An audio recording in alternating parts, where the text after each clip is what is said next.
శ్రీమతే రామానుజాయ నమః. 20వ పాశురం.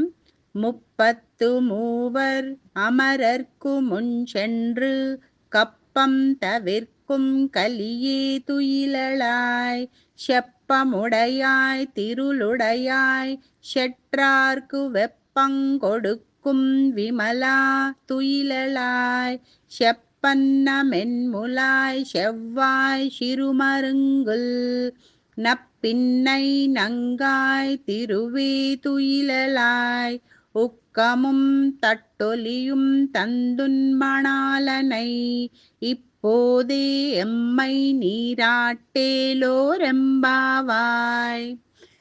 ఆండాళ్ దివ్య తిరువడిగలే శరణం.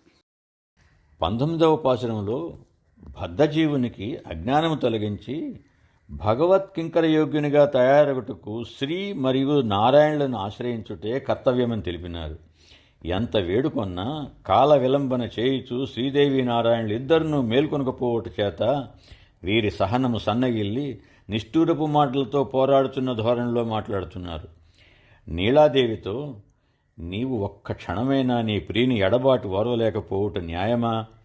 ఇది నీ స్వరూపమునకు స్వభావమునకు తగదు అని నిష్ఠూరంగా పలికారు. నీలాదేవి మాతృమూర్తి గనక వీరి మాటలకు కోపం తెచ్చుకొనలేదు.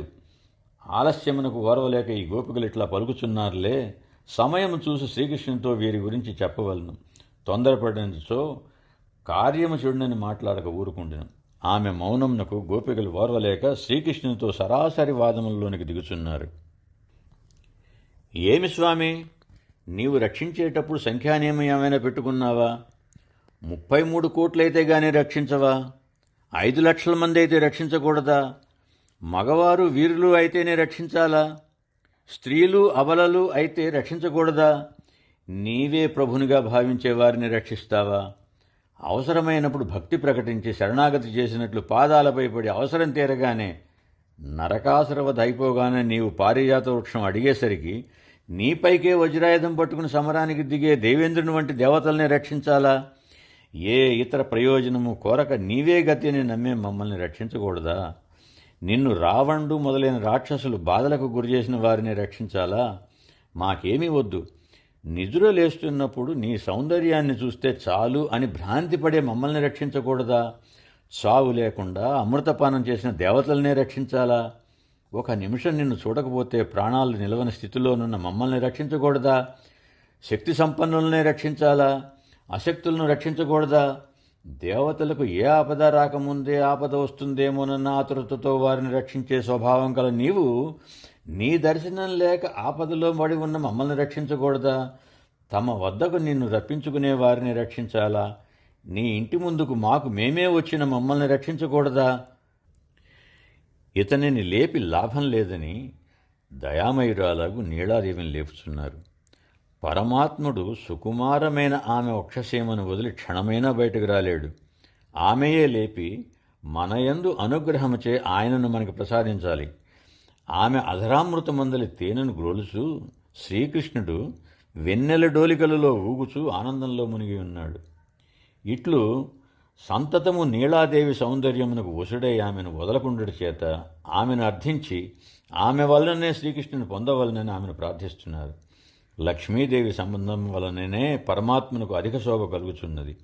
శ్రీకృష్ణుడు నీలాతుంగ స్తనగిరులను ఆశ్రయించి శయనించువాడని గోపికలు నీలాదేవి వక్షస్థల సౌందర్యమును సౌభాగ్యమును పొగుడుచున్నారు. అప్పుడు లోపల నుండి నీలాదేవి, నేను నిద్రపోవట్లేదు, మీ విషయమే ఆలోచిస్తున్నాను. మీకేమి ఇవ్వాలి, ఎట్లా ఇప్పించాలి, మీ కోరిక ఏదో తెలపండి అని పలికింది. మాకు మణిదర్పణము చామరములు ప్రసాదించు తల్లి అని అంటున్నారు. దర్పణములో మా స్వస్వరూపము స్వామి రూపము ప్రకాశించుతాయి. మా అహంకార మమకారములను పోగొట్టుకొని స్వామికి వింజామర సేవ చేసుకుంటాము తల్లి. ఇక్కడ మణిదర్పణంలోని దర్పణం అనగా మాలిన్యాలు పోయి ప్రకాశించే అద్దం లాంటి మన ఆత్మ, అనగా ఆత్మ సాక్షాత్కారం. ఆ ఆత్మలో దైవ సాక్షాత్కారం వెలిగితే మణిదర్పణంలా ఆత్మ ప్రకాశిస్తుంది. అటువంటి ఆత్మలోని పరమాత్మకు ఉచ్ఛ్వాస నిశ్వాసములు వింజామర్ల వలె వీచగా అంతరంగిక సేవ చేసుకుంటాను తల్లి అని అంతరార్థం. ఇట్లు పరమాత్మను పొందుటయే గోపికలకు స్నానము, అట్లు పొందుట వారి అమ్మవారి ద్వారానే జరగవలను.